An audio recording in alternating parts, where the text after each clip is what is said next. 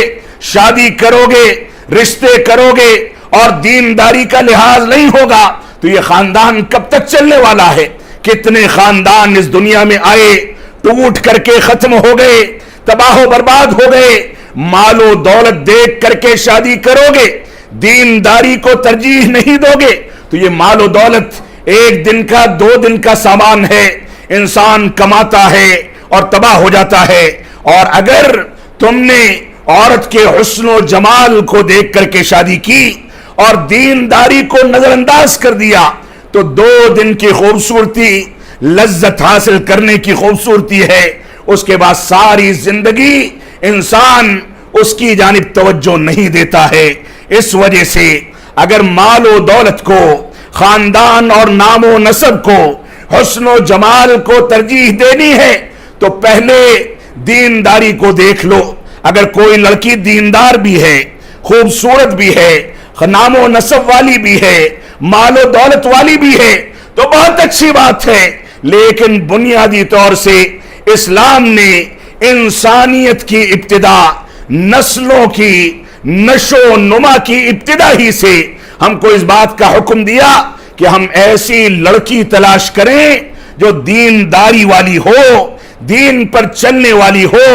نئی نسلوں کو نمازی بنانے والی، خاندانوں کو جنت نشان بنانے والی۔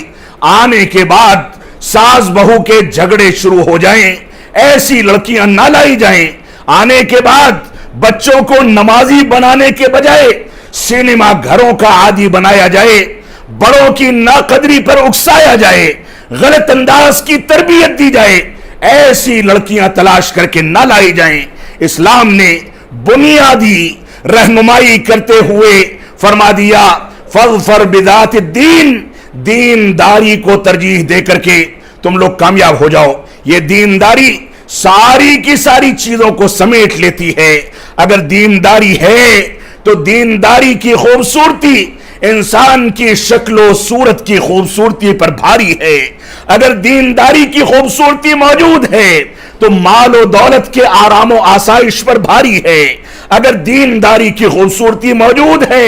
تو نام و نسب اور خاندان کی خوبصورتی پر بھاری ہے۔ لہذا دینداری کو ترجیح دے کر کے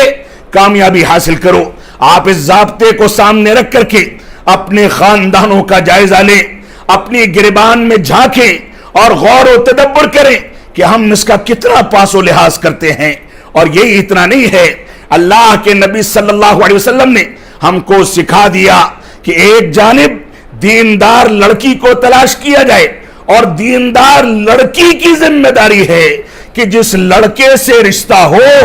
اس کے بارے میں غور و تدبر کرے کہ وہ لڑکا نمازی پرہیزگار ہے کہ نہیں، حلال کمانے والا ہے کہ نہیں ہے، دینداری کو اپناتا ہے یا نہیں اپناتا۔ دونوں جانب دینداری کو ترجیح دی جائے۔ اللہ کے نبی صلی اللہ علیہ وسلم نے اپنی سنتوں کے اندر اس بات کا تذکرہ فرمایا کہ جب لڑکے اور لڑکی کا نکاح ہو اور قاضی نکاح پڑھائے تو اس میں خطبۃ الحاجہ کی تلاوت کی جائے، 3 آیتوں کی تلاوت کی جائے۔ ان تینوں آیتوں میں بار بار رب کائنات کو یاد کرنے،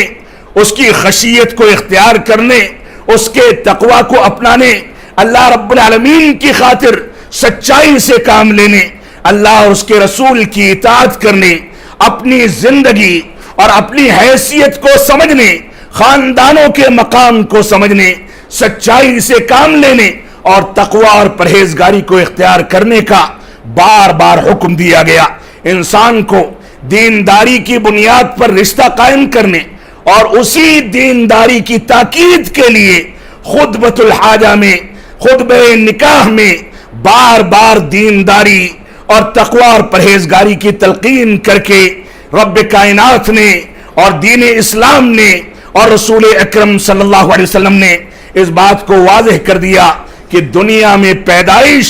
اور پیدائش سے لے کر کے موت تک کی زندگی، یہ سارا کا سارا دستور، یہ سارا کا سارا ضابطہ، یہ ضابطے حیات اگر دینداری کی بنیاد پر چلتا ہے تو ایسی صورت میں انسان دنیا میں بھی کامیابی حاصل کرے گا اور آخرت میں بھی کامیابی حاصل کرے گا۔ خطبۃ الحاجہ میں، خطبہ نکاح میں، نکاح کی خطبے میں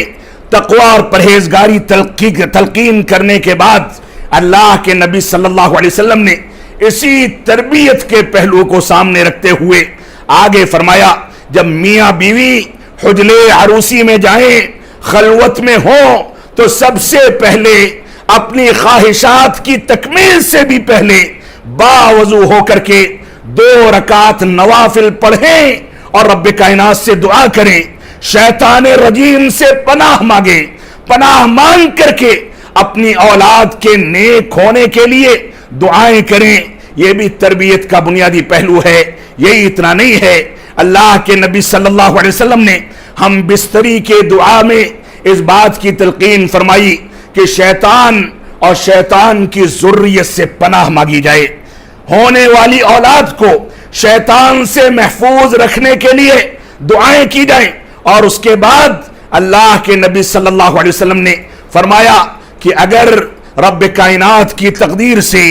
حمل ٹھہرتا ہے تو عورت کے لیے 9 مہینے تک اس کی ماہواری سے اس کو نجات دے کر کے مستقل طور سے رب کائنات کی عبادت کے لیے موقع دے دیا گیا، فرصت مہیا کر دی گئی۔ محدثین کہتے ہیں کہ عورت کو ان ایام میں کثرت کے ساتھ دعائیں کرنی چاہیے، نیک کاموں میں بڑھ چڑھ کر کے حصہ لینا چاہیے، کیونکہ پیٹ میں پلنے والا بچہ یہ اپنی ماں کی حرکت و نقل کو پیٹ ہی سے قبول کرتا ہے اور وہیں سے اس کی تربیت شروع ہو جاتی ہے۔ پیدائش کے بعد بچے کے بارے میں اللہ کے نبی صلی اللہ علیہ وسلم نے فرمایا کہ کوئی نیک آدمی اس کو تحنیک کر دے، اپنا جھوٹا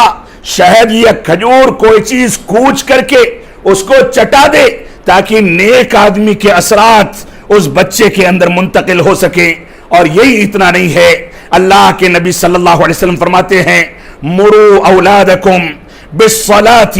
وهم ابناء 7 واضربوهم وهم ابناء 10 وفرقوا بین المضاجع۔ فرمایا کہ جب تمہارے بچے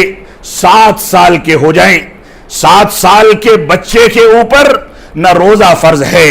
نہ نماز فرض ہے، نہ کوئی عبادت فرض ہے، کوئی واجب اس کے اوپر اس کو اس کا مکلف نہیں بنایا گیا، لیکن نماز کی اہمیت اور نماز کی واجبیت اور نماز کے مقام کی وجہ سے اللہ کے نبی صلی اللہ علیہ وسلم فرمایا کہ 7 سال کی عمر میں اس کو نماز پڑھنے کا حکم دو، مسجدوں سے جوڑو، مسجدوں میں لے کر کے آؤ، اور 7 سال سے 10 سال کی عمر تک 3 سال تک مسلسل رب کائنات کی شکر گزاری ادا کرنے کے لیے اس کو ٹرینڈ کرو۔ اور 10 سال کی عمر میں 3 سال کی تربیت حاصل کرنے کے باوجود اگر وہ نماز نہیں پڑھتا ہے تو وَضْرِبُوهُمْ، ان کو تادیب کی جائے، ان کو سزا دی جائے، ان کو یہ واضح کر دیا جائے ان کے سامنے کہ بے نمازی بچے، رب کائنات کی سرکشی کرنے والے، اس کے خلاف بغاوت کرنے والے، شکر گزاری ادا نہ کرنے والے، یہ بچے ہمارے معاشرے میں، ہمارے خاندان میں آرام سے نہیں بیٹھ سکتے۔ اور اس کے بعد وہیں فرمایا اخلاقیات کی سب سے بڑی پہچان اور سب سے بنیادی ضابطہ، فرمایا جب 10 سال کا بچہ ہو جائے تو 2 بچوں کو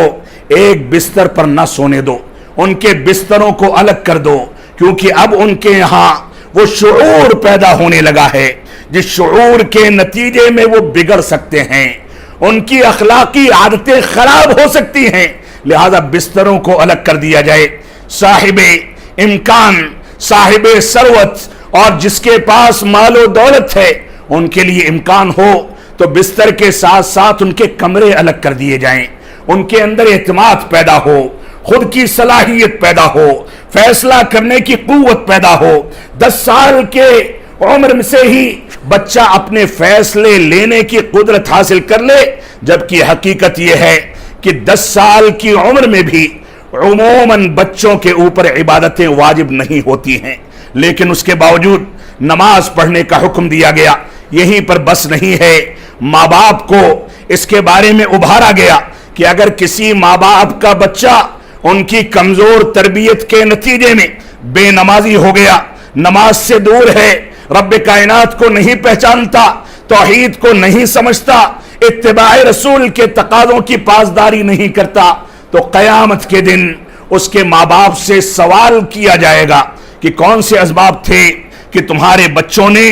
نماز کی عادت نہیں بنائی، کون سے اسباب تھے کہ تمہارے بچے شرک و بدعات میں مبتلا رہے لیکن رب کائنات سے قریب نہ ہو سکے۔ اسی وجہ سے اللہ رب کے رسول صلی اللہ علیہ وسلم نے فرمایا الا کلکم راعن وکلکم مسئول عن رعیتہ، اے لوگو سن لو، تم میں سے ہر ایک شخص ذمہ دار ہے اور ہر ایک شخص سے اس کی ذمہ داریوں کے بارے میں سوال کیا جائے گا، پوچھا جائے گا کہ تمہیں بچے دیے گئے، یہ بچہ جب گھر میں پیدا ہوتا ہے اس وقت ماں باپ کی خوشی کا جو ٹھکانہ ہوتا ہے، اس کو دیکھیں، مٹھائیاں تقسیم ہوتی ہیں، لوگوں کو بتایا جاتا ہے، موجودہ ترقی یافتہ دور میں اس کے فوٹوز شیئر کیے جاتے ہیں، اس کے ویڈیوز بنائے جاتے ہیں، اور وہ بچہ جب چلنے لگتا ہے تو اس کی پہلے بار جب وہ چلتا ہے تو اس کی حرکت و نقل کو ریکارڈ کیا جاتا ہے، وہ بچہ جب بولنے لگتا ہے، پہلی بار ماں باپ کا نام لیتا ہے، ماں کو اماں اور باپ کو کچھ کہہ کر کے پکارتا ہے، تو خوشی کی لہریں ہمارے خاندانوں کو جھومنے کے لیے آمادہ کر دیتی ہیں، لیکن اسی بچے کی اس سن شعور کو پہنچتے پہنچتے ان حرکت و نقل کو بدلتے بدلتے ہم یہ نہیں سوچتے کہ اب تک یہ بچہ دودھ مانگنے کی طاقت نہیں رکھتا تھا، روتا تھا تو اس کو ماں باپ دودھ دیتے تھے، بول نہیں سکتا تھا، خود اٹھ کر کے بیٹھ نہیں سکتا تھا، بیٹھنے کے بعد چل نہیں سکتا تھا، بستر سے گرنے کا خدشہ ہوتا تھا تو ہم کنارے کوئی چیز رکھ دیتے تھے کہ کروٹ بدل کر کے بچہ نیچے گر جائے اور اس کو تکلیف نہ ہو جائے، لیکن ہم اس بات کو بھول جاتے ہیں کہ یہ ساری حرکت و نقل، یہ ساری کی ساری توفیق، یہ بیٹھنے کا ہنر، یہ بولنے کی قوت، یہ مانگنے کی طاقت، یہ پکڑنے کی طاقت اور بچے کو سن شعور تک پہنچنے کی استطاعت اور اس کی قوت یہ کس رب نے دی ہے؟ اگر ہم اس بات کو سمجھ جائیں تو جہاں ایک جانب آل اولاد کی نعمتوں پر خوش ہوتے ہیں، وہیں دوسری جانب ان کی تربیت اور رب کائنات کے دین کو سمجھ کر کے ان کے ذہن و دماغ میں بیٹھانے کے لیے ہم ان کی اسلامی تربیت بھی کریں گے۔ اللہ کے نبی صلی اللہ علیہ وسلم نے فرمایا کل مولود یولد علی الفطرہ فابواہ یہودانہ او ینصرانہ او یمجسانہ، اور بعض روایات میں ہے او یشرکانہ، کہ ہر پیدا ہونے والا بچہ فطرت اسلام پر پیدا ہوتا ہے، فطرت توحید پر پیدا ہوتا ہے۔ ہر پیدا ہونے والا بچہ چاہے وہ یہودیوں کے گھر میں پیدا ہو،